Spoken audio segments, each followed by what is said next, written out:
Sejam todos bem-vindos. Começa mais uma edição do Eco TV Entrevista, aqui pela Eco TV, o seu canal 9 da NET ABC. E hoje, dia 21 de outubro, segunda-feira, muita coisa acontecendo no Brasil e no mundo.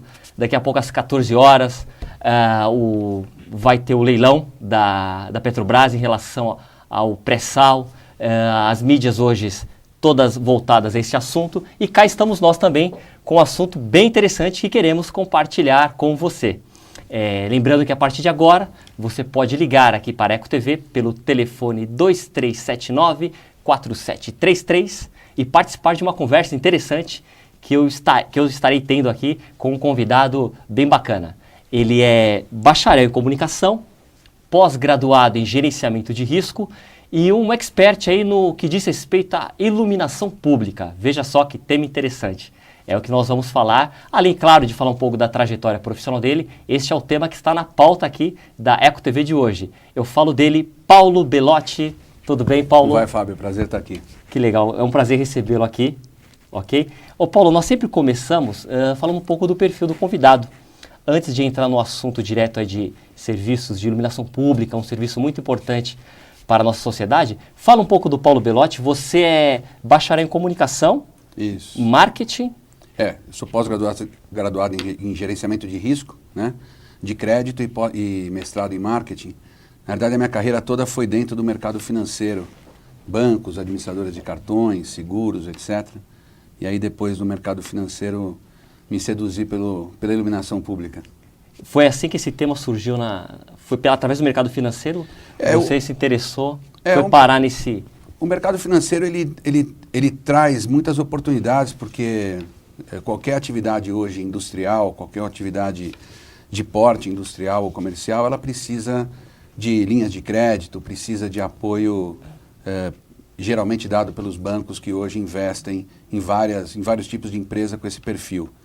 E em função da oportunidade de mercado que a resolução da ANEEL trouxe para todo o Brasil, a gente entendeu que o mercado de comunicação pública tem um potencial muito grande para o futuro. Né? Certo. E é sobre essa resolução aí da ANEEL que eu acredito que vai ser o nosso ponto de partida. A Agência Nacional de Energia Elétrica do Brasil, ela soltou uma resolução, que está até anotado na minha cola aqui, a 414. Isso. Essa resolução, ela fixou um prazo de até janeiro. 31 de janeiro de 2014. 31 de janeiro.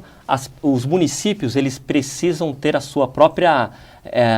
eles mesmos têm que tomarem conta do seu parque de iluminação pública, seria isso? Isso. Na realidade, o que a ANEEL fez, ela regulamentou um artigo constitucional, o artigo número 30, que prevê que a responsabilidade pela manutenção da iluminação pública pertence ao ente público municipal, que são as prefeituras. Hoje, 65% do Brasil, já há algum tempo, as prefeituras já assumiram essa responsabilidade. A gente tem apenas aí 5 estados que estão bem mais defasados com relação a esse procedimento, que são São Paulo, Minas Gerais, Pernambuco, Ceará e Amazonas, que ainda a grande maioria dos seus municípios ainda não assumiram seus parques de iluminação pública. A resolução 414, ela normatiza que isso deva ser feito até o dia 31 de janeiro de 2014. A gente ouviu no mercado que para municípios até 50 mil habitantes, provavelmente a ANEEL deve soltar um adiamento que não deva ultrapassar 31 de dezembro de 2014, mas ainda não é oficial. Mas as prefeituras, principalmente as menores, estão requisitando e requisitaram mais tempo para se adequar para a ANEEL. Certo. Você citou 5 estados aí, São Paulo, Minas... 2 do Sudeste... Isso, e o Norte, Amazonas... Pernambuco e Ceará.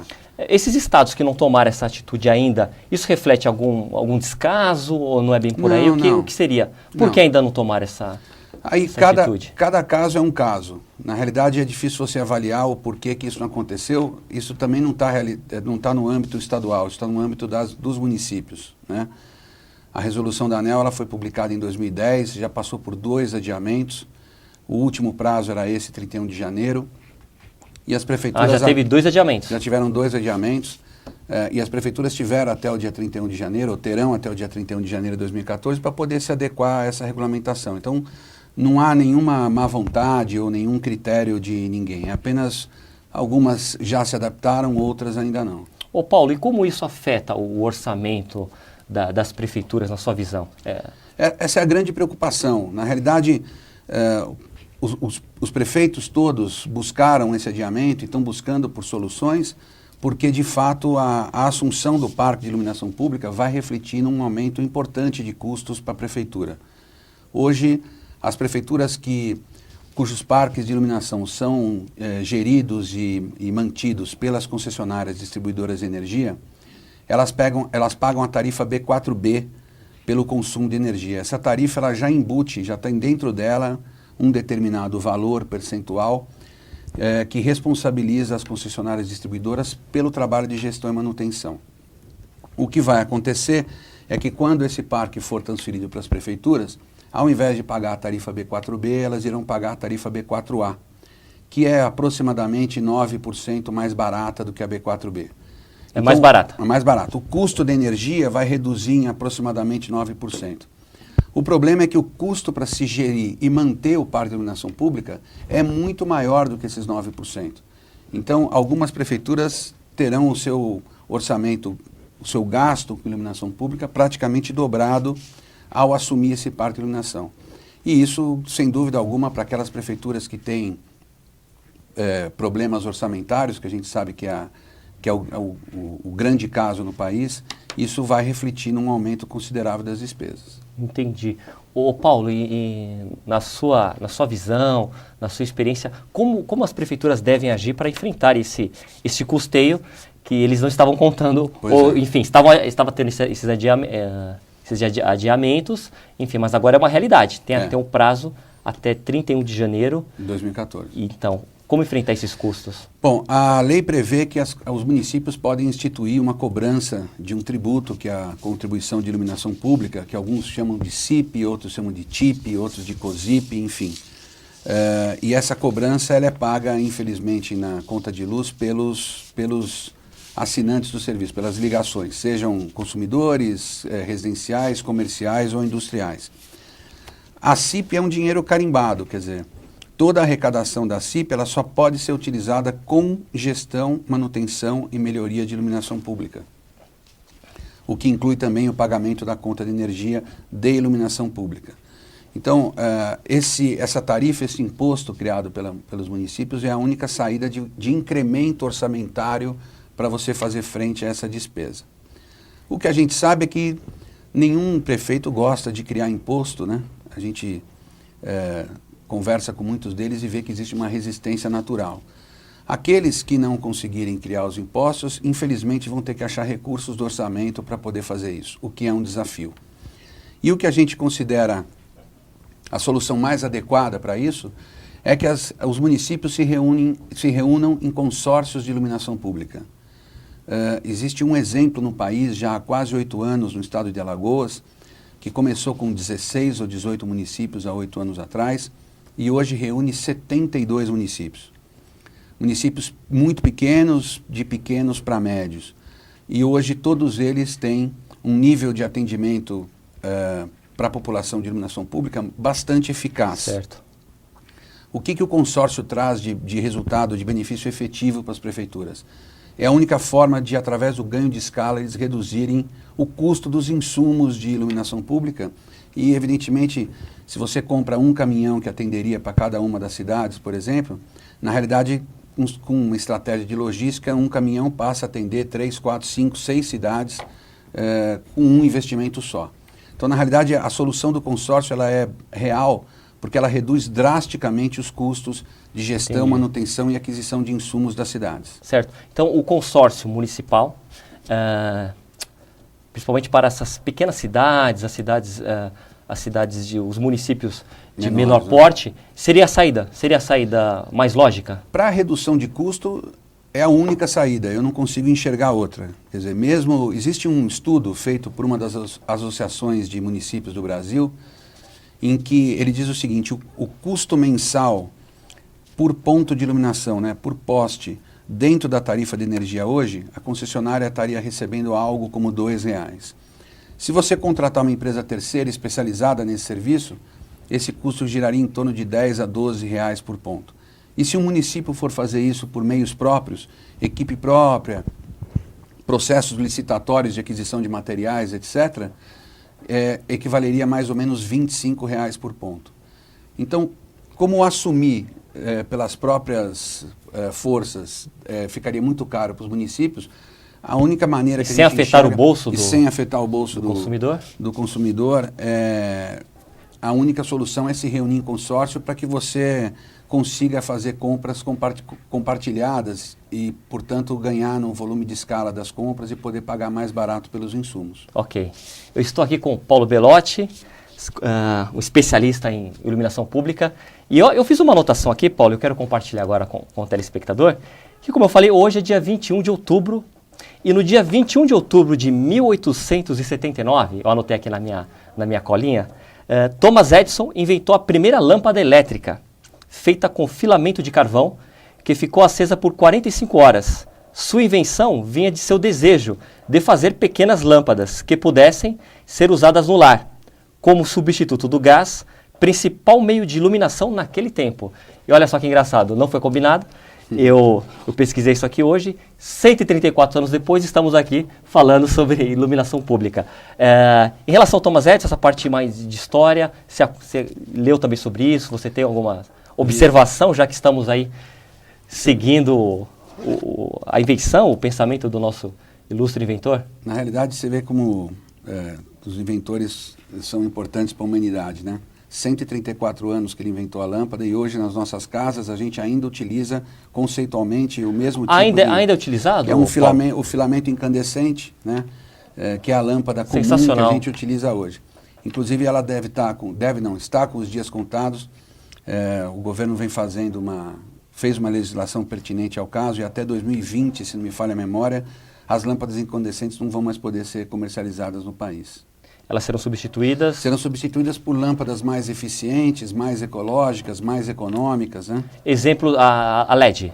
A LED ainda é uma tecnologia um pouco distante do bolso da maioria das pessoas e até dos processos de iluminação pública, embora ela seja mais eficiente delas todas, maior durabilidade, 100% ambientalmente correta, certo. Né? Ela não utiliza de nenhum material danoso ao meio ambiente, mas ela ainda é muito cara. Então a gente ainda tem uma tecnologia intermediária, que são essas lâmpadas frias, essas lâmpadas mais eficientes, que já estão no processo de substituição das lâmpadas incandescentes, até a gente chegar numa fase em que o LED vai poder ser acessível a todo mundo. Entendi. Essa distância de bolso entre o bolso do consumidor e essa tecnologia é só no Brasil? É questão o mundo todo? Como você vê? No mundo todo. O LED somente é uma tecnologia nova, quer dizer, você não tem grandes mercados já realizados com tecnologia LED. São muito poucas cidades, por exemplo, que utilizam iluminação pública com lâmpada LED. Você tem um ou outro caso isolado, né? Nos Estados Unidos, na Holanda, e ainda comunidades ainda um pouco restritas, né? As grandes capitais brasileiras são geograficamente muito grandes, demandam de investimentos muito altos para se adequar a essa tecnologia. Agora, como toda tecnologia, há 134 anos atrás, era bastante caro comprar a lâmpada do Thomas Edison, e isso deve acontecer com o LED a partir do momento de que a escala de produção vai barateando o preço final do produto. Entendi. E aproveitando essa deixa dessa nova tecnologia, atualmente você acredita o quê? Que aqui em questão nível nacional, aqui, Brasil, vivemos uma modernidade ou uma defasagem no que diz respeito aos serviços de iluminação pública? Olha, se você olhar pelo potencial de crescimento e pelas novas tecnologias que estão surgindo, você vai encontrar um parque hoje defasado, porque evidentemente a tecnologia LED ela já existe, ela só não está realizada por conta do seu custo e da escala de produção ainda não permitir que ela tenha sido utilizada, que ela seja utilizada em larga escala. Então, o que a gente tem encontrado é ainda a utilização de tecnologias, vamos chamar de ultrapassadas. Você tem muitas cidades, por exemplo, aqui em São Paulo, trabalhando ainda com lâmpadas de vapor de mercúrio, que além de serem danosos ao meio ambiente, consomem muita energia. Certo. Né? Então, existe uma defasagem muito grande tecnológica E isso representa também uma oportunidade muito grande para o mercado e para a cidade se adequarem, seja do ponto de vista ambiental, seja do ponto de vista econômico, porque a modernização do parque vai trazer uma redução do consumo e, consequentemente, do gasto com energia. Certo. Paulo, acho interessante tocar nesse assunto, porque, fazendo um gancho agora com a política, pelo que nós... Claro que não tem como citar e também não vem ao caso, mas a gente já começa a ver muitos prefeitos, naquela época de pré-candidato, prometendo uma iluminação pública nova, e na verdade está muito longe disso. Promessas à parte, você acabou mesmo falando que a realidade entre o gasto, entre o que pode ser investido, não estamos nesse patamar. Eu gostaria que você comentasse um pouco sobre isso, se você também já percebeu no cenário político algumas promessas assim que não serão impossíveis de colocar nesse momento, enfim. O que você acha? Eu primeiro digo o seguinte, a gente fala isso muito com os prefeitos que a gente visita, né? O prefeito ele tem um problema e ele tem um desejo. E a gente tem a capacidade de resolver os dois. O primeiro problema é que aqueles que ainda não se enquadraram terão que se enquadrar à Resolução 414 da ANEEL e, portanto, vão precisar de uma estrutura profissional para assumir a gestão e manutenção do parque de iluminação de sua cidade, poder ter uma cidade acesa, uma cidade eficiente do ponto de vista de iluminação pública. E o desejo, que a gente, conversando com os prefeitos, fica muito claro, é que eles querem entrar dentro das novas tecnologias, querem principalmente a tecnologia LED. O que a gente vê é que as demandas nas prefeituras são muitas e o orçamento é menor do que as demandas. Infelizmente, isso é o que acontece na grande maioria dos municípios. E aí não é culpa dos prefeitos, eu conheço dezenas deles que fazem um trabalho, tem um esforço muito grande para poder, como a gente brinca, né, equilibrar todos os pratos sem deixar cair nenhum. A gestão administrativa hoje ela tem que se modernizar para poder o gestor público ser capaz de trabalhar várias demandas ao mesmo tempo. A demanda da iluminação pública é só mais uma delas. O que a gente tem de resposta para os prefeitos que precisam resolver o problema da Resolução 414 e satisfazer a necessidade de colocar a cidade deles dentro de uma perspectiva futura de uma iluminação mais eficiente, utilizando a tecnologia LED? É que sejam cidades que tenham esse perfil, que tenham esse tamanho, ou consórcios de iluminação pública, promoverem as suas PPPs de iluminação pública, que são as parcerias público-privadas. Essa é a única forma de que os municípios ou os consórcios de municípios possam garantir acesso a esse tipo de tecnologia, pelo menos ao custo que a tecnologia tem hoje e ainda terá no médio prazo ainda um custo elevado, né? As PPPs são as soluções para que esses municípios, sem a necessidade de investimento, possam aderir às novas tecnologias. Entendi. Ô Paulo, você citou aí, nessa sua fala, que as prefeituras vão precisar de uma estrutura profissional. O que seria essa estrutura profissional? A Resolução 414, ela prevê que o parque de iluminação que a prefeitura recebe não é o poste em si, nem o transformador ou a rede. Ela apenas é o braço, a luminária, a lâmpada, o relé, que regula quando a lâmpada deve acender ou apagar. Quer dizer, é apenas esses itens que a prefeitura passará a ser responsável. Então, e você tem várias concessionárias distribuidoras no país, e cada uma delas, na sua rede, elas têm um critério de ligação e elas têm um protocolo de operação quando você mexe dentro dessa rede. Isso atrapalha não ser padronizado? Não, na verdade, ela pelo fato dela ser padronizado, quem for mexer nessa rede tem que conhecer esse padrão e tem que estar habilitado para mexer nessa rede com o padrão especificado pelas concessionárias. As empresas que estão no mercado brigando pela preferência das prefeituras, elas têm pessoal capacitado para poder mexer na ligação junto com as concessionárias sem risco a nenhuma das partes. E quando a prefeitura contrata um eletricista, a gente não tem a certeza de que esse profissional possa ser o mais adequado para poder interagir com a rede da distribuidora. Esse mercado hoje já está disputado? Você citou aí que o mercado já está, como se fosse uma disputa, já está bem acirrada. Como está o mercado de quem presta esse serviço de iluminação pública? Ele está em expansão, já está saturado? Como você enxerga? O mercado está em plena expansão, você tem hoje novos entrantes, inclusive empresas que não tinham esse perfil e passaram a focar no mercado de iluminação pública. Hoje você tem pelo menos 10 empresas no mercado brasileiro com plenas condições de satisfazer o prefeito mais cuidadoso e mais esmerado na questão da iluminação pública.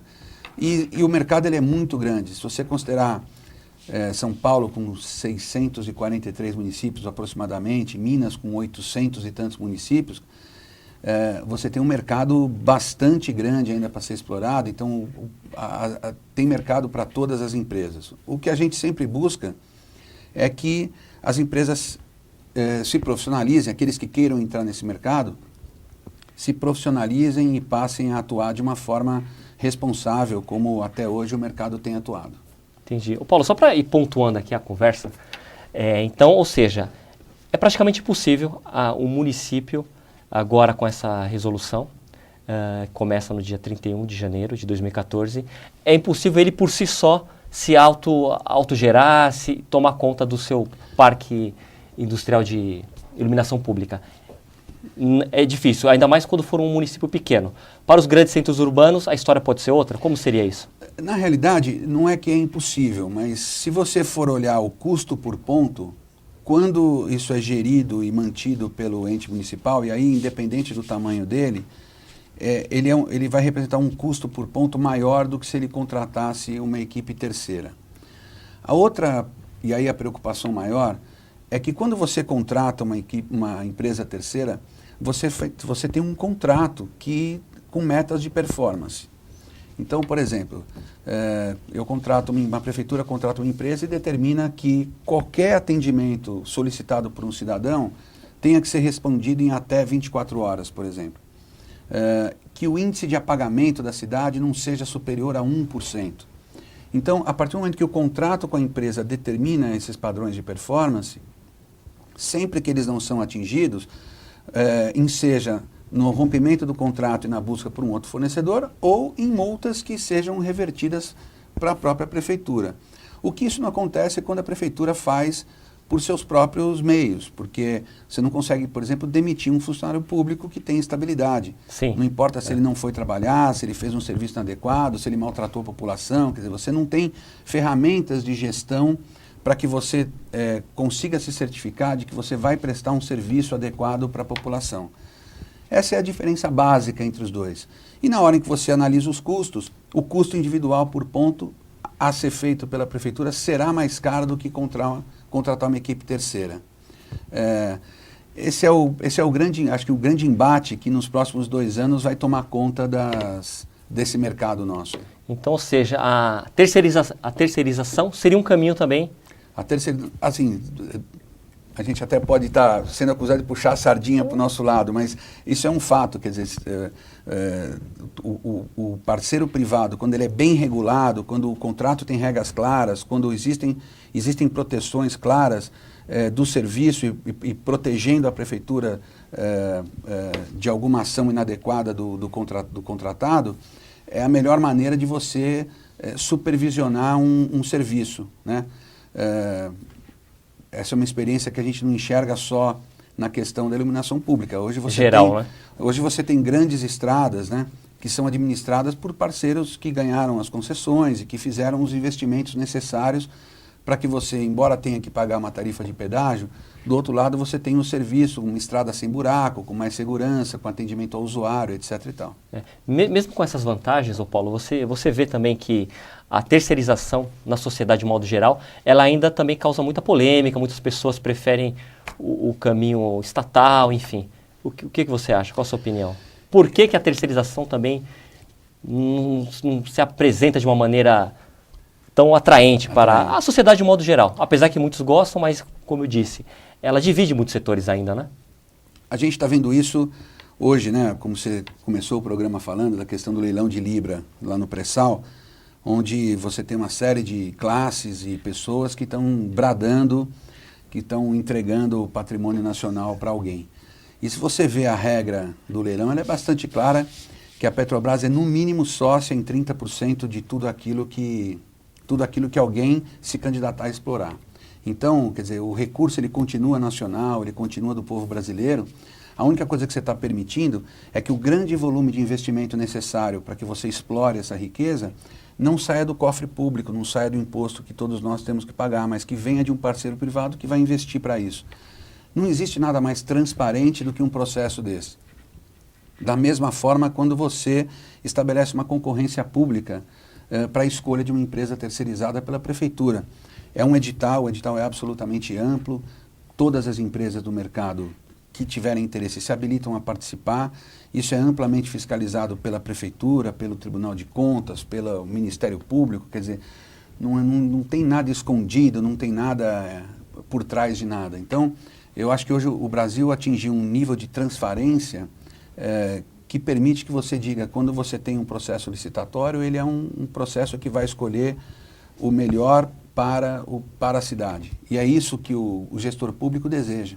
Na sua opinião, o Brasil chegou num nível de transparência eu tenho certeza que elevado, sim. Mas... É claro que a gente sempre vai ter vozes contrárias, né?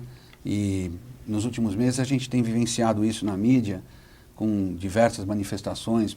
Aliás, está tendo agora lá, se eu não me engano, quem acessou a internet hoje de manhã já viu tá que vendo, né? O Exército está lá, no caso do Rio de Janeiro, né, para esse leilão. O país democrático, ele prevê que que possam existir várias vozes que tenham, enfim, cada uma tem a sua argumentação. O que a gente espera é que o mesmo princípio democrático que permite essa pluralidade, que as pessoas que buscam dizer o que pensam, façam com responsabilidade, respeito ao próximo, etc. e tal. Isso é o que a gente espera. E o mercado de iluminação pública está caminhando para isso, quer dizer, a resolução da ANEEL aqueceu e continuará aquecendo esse mercado, então várias empresas vão disputar a preferência de várias prefeituras pelo Brasil, com o único objetivo de prover um serviço de qualidade para a população, nada além disso. Entendi. Do seu ponto de vista, então, essa resolução é bem-vinda? É bem-vinda, eu acho que coloca a César o que é de César. Eu acho que a gente vê prefeitos pelo Brasil inteiro com dezenas de responsabilidades, problemas nas mais diversas áreas e que precisam ter foco em alguns mais importantes, mais vitais. E a iluminação pública, embora seja um assunto extremamente importante, porque confere mais segurança, fomenta o turismo, o lazer, a autoestima da população, a gente imagina que isso deva ser de responsabilidade de uma empresa que tem esse perfil para fazer e não a prefeitura dedicar tempo e foco a uma atividade que não é o core business dela. Ok. Paulo, vou chamar agora um rápido intervalo, ok? Agradeço pela audiência, espero que vocês estejam gostando do bate-papo. O Eco TV Entrevista está aqui com Paulo Belotti. Ele está falando tudo e mais um pouco sobre serviços de iluminação pública, mas nós vamos para um rápido intervalo e voltamos já já. Não sai daí.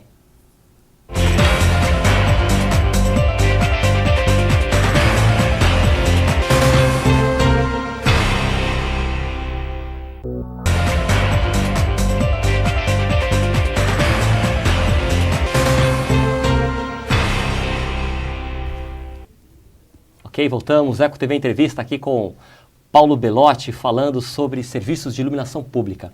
Ô Paulo, dando continuidade aqui na nossa pauta, na sua opinião, quais são os principais problemas que a sociedade enfrenta quando se pensa em serviços de iluminação pública? Bom, do que a gente tem visto por aí, na realidade são os índices de apagamento, pelo menos aqui no estado de São Paulo, onde você tem muitas cidades escuras, por algumas razões. Ou porque não houve a manutenção adequada, então uma lâmpada queima e ela fica queimada por um período de tempo muito maior do que o normal, ou porque as cidades crescem e a concessionária não consegue acompanhar o crescimento dessas cidades e, portanto, colocar novos pontos de luz para atender as novas ruas que as cidades acabam produzindo. Eu acho que esse é o grande problema e é o que preocupa mais os gestores públicos, né? Uma cidade bem iluminada é uma cidade mais segura, é uma cidade que fomenta mais o turismo, que permite que a população utilize os equipamentos públicos para lazer. Uma praça bem iluminada é uma praça que pode ser frequentada pela população em horários em que, se ela tivesse escura, ninguém iria lá. Com certeza. Né? Então, eu acho que esse índice de apagamento alto e essa demora no tempo de resposta corretiva, quer dizer, quando você tem algum problema, hoje a concessionária demora muito para atender a substituição de uma lâmpada. E no que diz respeito à reclamação, quando a população é através da concessionária, a prefeitura, como é que está esse trâmite hoje? Quando o cidadão quer reclamar que na rua X não tem uma iluminação adequada, ele tem que se encaminhar direto para a operadora ou os dois recebem a uma ouvidoria? Como está esse trânsito hoje? Na realidade, em algumas cidades, eles ligam para a concessionária distribuidora, porque como ela cobra aquela tarifa B4B que eu te falei, a responsabilidade é dela, inclusive do Por cobrar essa tarifa, a responsabilidade fica dela. Fica dela. Então, ela que tem que atender o consumidor para qualquer reclamação. Evidentemente que como esse serviço não está sendo feito muitas vezes da forma adequada e com a rapidez que o cidadão mereceria, via de regra, quando ele não é atendido numa central, ele vai para outra. Então, ele liga na prefeitura para poder fazer a reclamação e a prefeitura, por sua vez, faz a reclamação para a concessionária. Então, isso é uma outra coisa que a assunção do parque de iluminação pública pelas prefeituras deve normatizar, né? Para você ter um ponto de contato só e que isso seja o suficiente para que a reclamação seja atendida. Isso já está na lei, já está na regra ou é uma hipótese? Como... Não, na realidade a legislação ela só diz que a responsabilidade é do ente municipal. E nem a ANEEL ela determina nenhum padrão de resposta a isso, né? Então, na realidade, quem irá definir qual é o melhor padrão de resposta é a municipalidade, é a prefeitura que irá determinar isso, colocar no edital que irá colocar para as empresas que se candidatarem àquele contrato ou atender aquela determinada exigência. Então, a gente tem cidades que exigem que o atendimento seja feito em até 72 horas, ou tem até 48, 24, que mantenham índices de apagamento até 1%, até 2%, quer dizer, aí vai de cidade para cidade, mas ele é sempre definido pela prefeitura. Entendi. E na sua opinião, qual seria o procedimento correto? Você acha que é a prefeitura dá essa satisfação, a operadora? A operadora ela vai se dimensionar conforme a necessidade da prefeitura. Eu acho que isso é uma decisão estratégica da prefeitura, né? Porque é a prefeitura que fica com o ônus da reclamação, ou seja, quando existe uma lâmpada apagada, se ela demora muito para ser trocada, o munícipe ele não vai culpar a empresa que deveria ter feito, ele vai culpar o prefeito. Então, nada mais justo que o prefeito determine a zona de conforto, o padrão de atendimento, de performance que ele quer que o munícipe dele possa contar. Então, ele determina e as empresas se adequam àquilo que ele determinar. Entendi. Ô Paulo, agora saindo um pouco da esfera municipal a nível nacional, voltando para a ideia nacional. Você tem uma ideia, tem um estudo de quantos pontos de iluminação pública há no país, nas regiões? Então, o Brasil hoje reúne aproximadamente 20 milhões de pontos de iluminação pública. Isso é muito, é pouco diante de... Isso é bastante. O Brasil, na realidade, ele tem um potencial de crescimento grande, porque ele é um país geograficamente muito grande. Então, às vezes você tem cidades com 80 mil habitantes, por exemplo, e que tem 7 mil pontos de luz, porque a cidade é mais concentrada, embora ela seja muito populosa. E você tem cidades com 40, 50 mil habitantes que tem 18 mil pontos de luz, porque são cidades geograficamente muito espalhadas. E aí, para você construir a sua rede de iluminação, você utiliza de vários pontos, né? Então, mas existe como a gente acredita que o Brasil é um país em franco crescimento, a gente tem polos industriais novos que estão sendo desenvolvidos em várias regiões do país, isso se reflete diretamente no crescimento da necessidade de iluminação pública, né? Eu tive no Pará e tem cidades do Pará que crescem a taxas de 15%, 20% ao ano. Então, de uma hora para outra, nasce um bairro com 10 mil casas. E isso demanda uma quantidade de serviços públicos, dentre eles iluminação pública, bastante grande. Essa visita foi recente ao Pará? Tem mais ou menos uns 3 meses. Recente. E está nesse cenário. E está nesse cenário. Como você tem outras cidades, Pernambuco passa por um forte crescimento industrial, polos de indústrias, né, se instalando em várias outras regiões que não apenas no eixo São Paulo e Rio, e isso tem motivado o crescimento da iluminação pública num país como um todo. Entendi. E aproveitando aí, pegando o gancho nas suas viagens, você também tem uma experiência internacional. Como você vê em relação a outros países, como que você vê o nosso serviço de iluminação pública? Estamos mal na foto? Deixamos a desejar? Como? O Brasil é um país que precisa caminhar ainda em algumas soluções. A gente é um país com poucos recursos disponíveis, né? Quer dizer, aquilo que eu falei, a prefeitura ela tem muitas demandas e pouco orçamento. E isso vai se refletir na oferta de serviços públicos. Nos Estados Unidos você passa por estradas que são perfeitamente iluminadas e que esse processo de manutenção é feito por empresas privadas já há bastante tempo. E existe um conceito de serviço ao cidadão prioritário à questão, inclusive, de custo, né? Então, se a gente se espelhar para os Estados Unidos ou mesmo para a Inglaterra, que também possui uma capilaridade grande em empresas de prestação de serviço de iluminação pública, a gente tem um longo caminho a percorrer.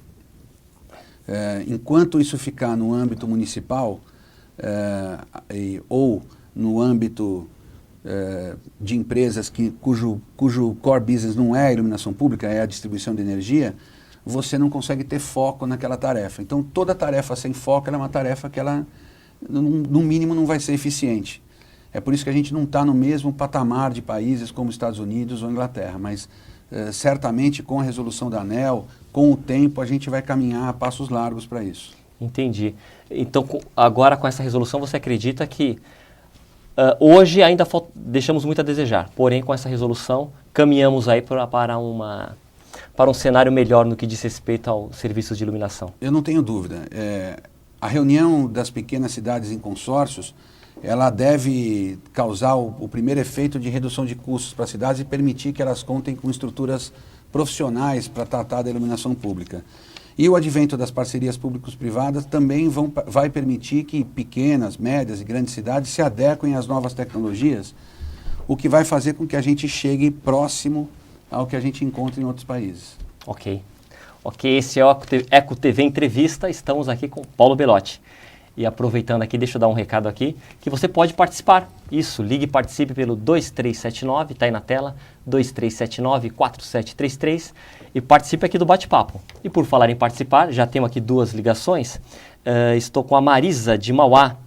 Ela tem uma pergunta aqui, Paulo, que é a seguinte: por que existe uma demora de vários dias quando solicitamos o serviço de iluminação nos bairros? É o que nós estávamos comentando, mas eu gostaria que você desse mais uma pincelada aí para reforçar aí para a nossa telespectadora. Na realidade, eu não tenho certeza se Mauá ainda é a concessionária distribuidora que presta o serviço, me parece que sim. De qualquer forma, se for a concessionária distribuidora, isso tem que ser cobrado diretamente dela. A prefeitura paga uma tarifa que embute esse serviço e a concessionária não pode se eximir de prestar o serviço de uma forma que atenda ao consumidor. E quem tem que regular isso, via de regra, é a prefeitura, porque a prefeitura está pagando por esse serviço, ela tem que cobrar que ele seja feito, né? Okay.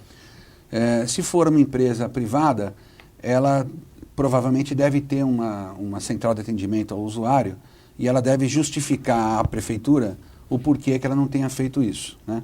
Mas, sem dúvida, a cidadã de Mauá tem todo o direito de exigir, esse é um direito dela, e seja a prefeitura, seja a concessionária, tem que solucionar de uma forma rápida e eficiente. Claro. Aproveitando aqui, Paulo, a intervenção da Marisa de Mauá, vou fazer meio que uma provocação. Você esteve nos Estados Unidos, Inglaterra, visitou o Pará recentemente. E o ABC, Paulo? Vamos falar um pouco do ABC. Você, já que estamos aqui, apesar de estarmos passando de maneira geral aí pela web, pelo redeecotv.com.br, a nossa grande transmissão é aqui na região do ABC, pelo canal 9 digital da NET. E o ABC, o que você visitou já do ABC? Como é que você, trazendo um pouco agora para o nosso cenário aqui, da qual a Eco TV representa, o que você tem a nos dizer sobre a iluminação pública aqui no grande ABC, Paulo? Bom, primeiro de tudo, ela é um grande desafio para todos os prefeitos da região. Quer dizer, é uma das regiões mais importantes do país. Já falou com algum deles? Já conversou, não? A gente esteve em algumas cidades já conversando para entender e conhecer um pouco das necessidades da cidade, da situação atual delas. Existem já cidades que já têm equipes profissionais, empresas terceirizadas já tomando conta do parque de iluminação, outras que ainda não. Como eu disse, o ABC, na verdade, ele é um extrato importante do país e que reflete o potencial de crescimento que esse mercado tem. Em Santo André, até há pouco tempo atrás, existia um índice de apagamento, parece que era substancialmente alto, em torno de 20%, se eu não me lembro mais ou menos, se eu não confundo os números. E recentemente foi feito uma licitação aqui na cidade e esse processo, essa correção tem sido feita. Quer dizer, a prefeitura tem investido e tem procurado atender as demandas da iluminação pública. Eu confesso a você que eu não acompanho o trabalho diário do que tem sido feito aqui no ABC, mas a gente enxerga que existe uma preocupação com a iluminação pública, existe um desejo de que a cidade possa contar com a tecnologia LED no futuro próximo, né?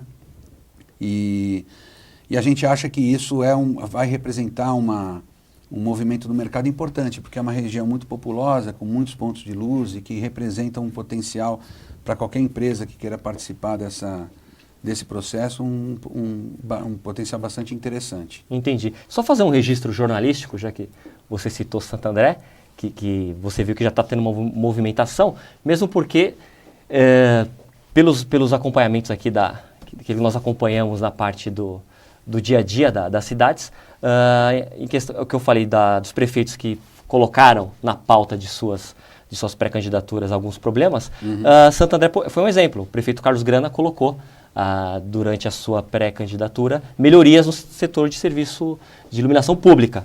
Agora você dizendo, esperamos aqui que realmente seja cumprido esse papel, assim como em outras cidades. Sem dúvida. O processo de melhoria, ele é um processo, né?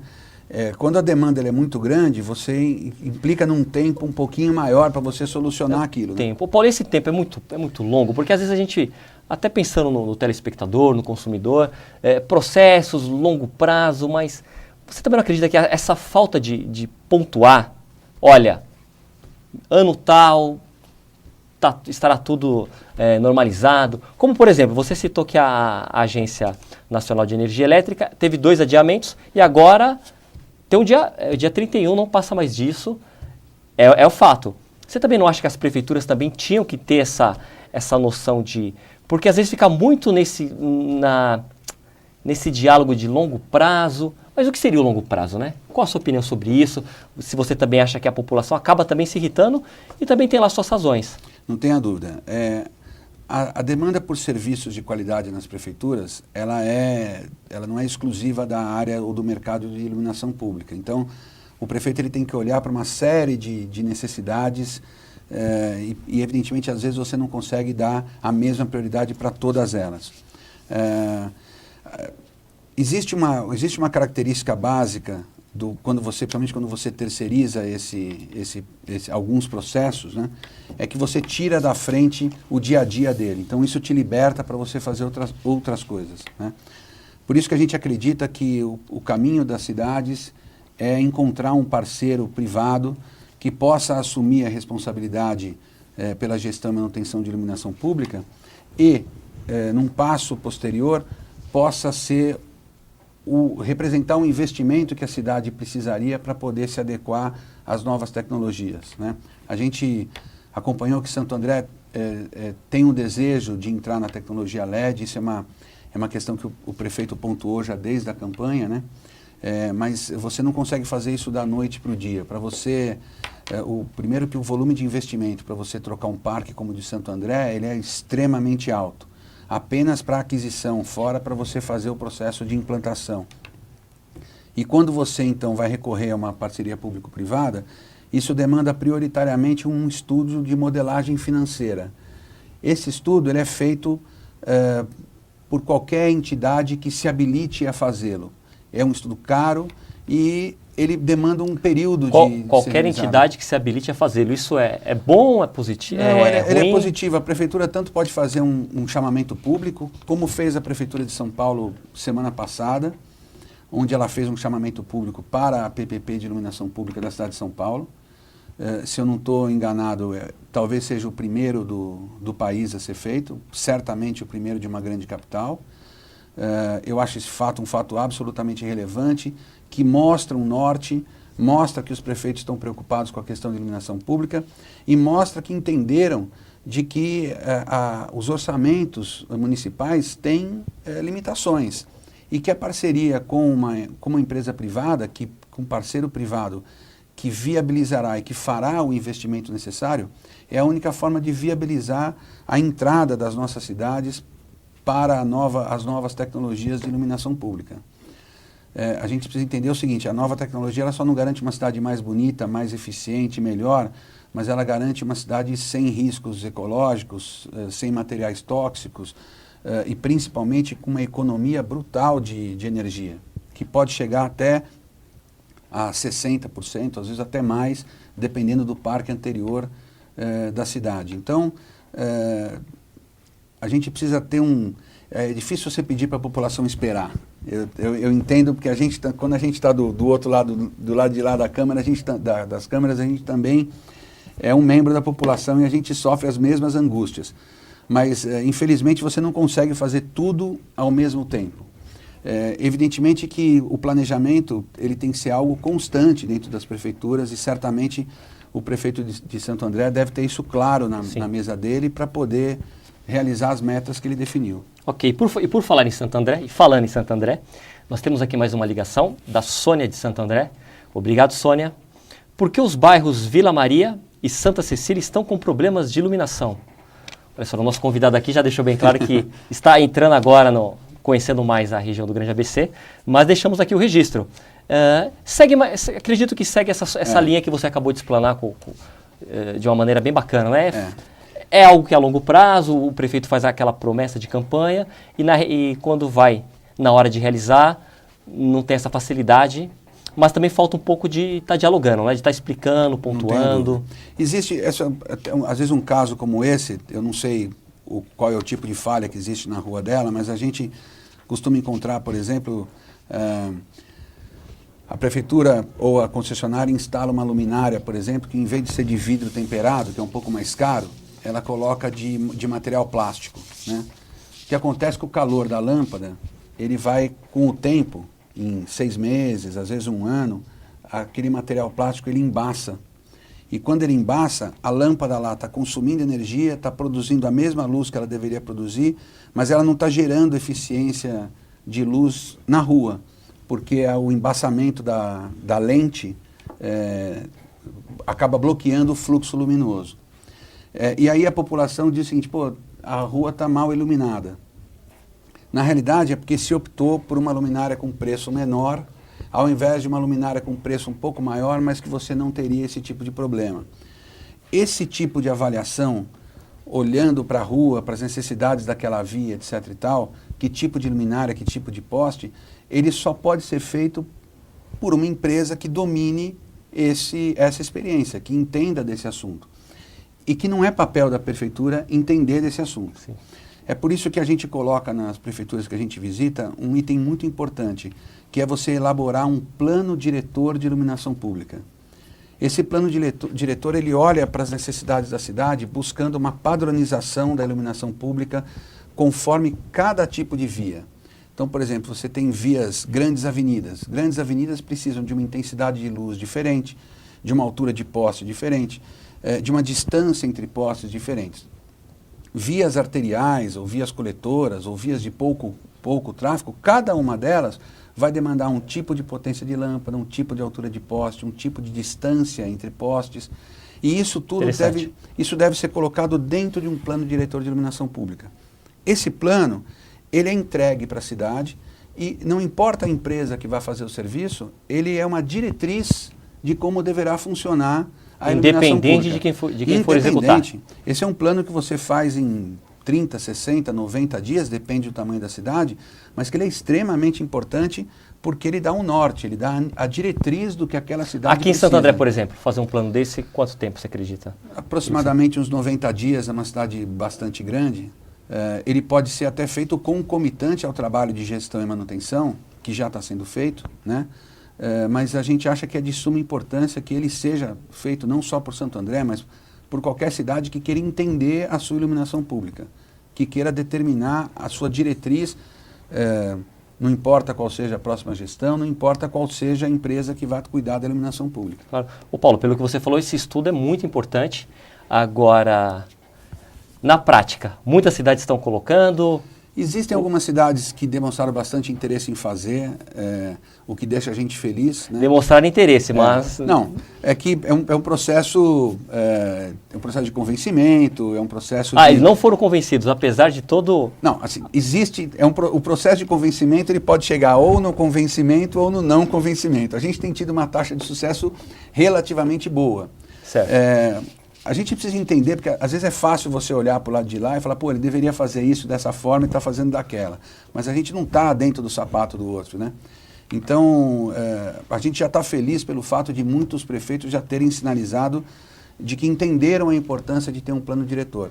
Assim como uma outra atividade, eu acho que tão importante quanto, é você fazer o cadastramento georreferenciado de cada ponto de iluminação pública da cidade. Cadastramento georreferenciado. Você vai, vamos traduzir. Em cada poste da cidade a gente manda uma equipe, ela sobe no poste e entende lá no poste que tipo de lâmpada tem, que altura está do solo, que rua que está, que número que está, qual é a potência, que reator que tem, enfim, eu caracterizo e descrevo todos os componentes da iluminação pública daquele poste, daquele ponto de iluminação. A partir do momento que eu faço isso, eu georreferencio ele por satélite. Certo. Isso tudo vai alimentar um banco de dados que é de propriedade da prefeitura, não é propriedade da empresa que fez o levantamento. A prefeitura vai ter essas informações. A prefeitura tem essas informações e por que é importante que ela tenha essas informações? Porque a prefeitura é cobrada pela energia por uma média de horas que o poste ficou aceso, multiplicado pela tarifa de energia, multiplicado pela potência das lâmpadas de cada poste e pela quantidade de postes. A partir do momento que eu faço um cadastro disso, a prefeitura olha para o cadastro e multiplica pelo valor da tarifa, ela sabe exatamente quanto ela deve pagar de iluminação pública. Mais do que isso, o cadastro diz o ponto que está apagado e o ponto que está aceso. Sensacional, hein? Então ela não vai pagar pelo ponto apagado, ela vai pagar pelo ponto que está aceso. E outra coisa que é extremamente importante é assim, às vezes os quadros de lâmpadas, como a gente chama, que é esse mapa da iluminação pública da cidade, ele não é uma base confiável, quer dizer, nem a concessionária distribuidora sabe o que ela tem, nem a prefeitura sabe o que ela paga. Então você pode ter um poste que por alguma razão... Ou seja, ninguém sabe o que está acontecendo. É uma caixinha preta que está lá. Então, às vezes você pode ter um poste que tem uma lâmpada que está no quadro, no cadastro, que lá tem uma lâmpada de 400 watts, mas na realidade é uma lâmpada de 120. Certo. Então você está pagando por 400, mas está consumindo 120. Ou você tem um processo de expansão na cidade em que eventualmente você tenha postes instalados consumindo energia, mas que não fazem parte do quadro de lâmpadas. Portanto, certo, você está consumindo energia, mas não está pagando por ela. O cadastramento, ele faz a caixa preta ficar transparente para todos. Para a concessionária, para a prefeitura, quer dizer, fica uma relação muito mais clara, muito mais sadia, né? Claro. Paulo Belotti, estamos caminhando aqui para o final do programa, mas antes, deixa eu compartilhar aqui com o Paulo e com o telespectador. Na minha pesquisa também para a pauta do programa de hoje, eu quero compartilhar aqui. Rio de Janeiro terá iluminação pública com LED até 2016, já que o nosso convidado estava falando muito do futuro, que é algo que está aí que é ainda para ser alcançado.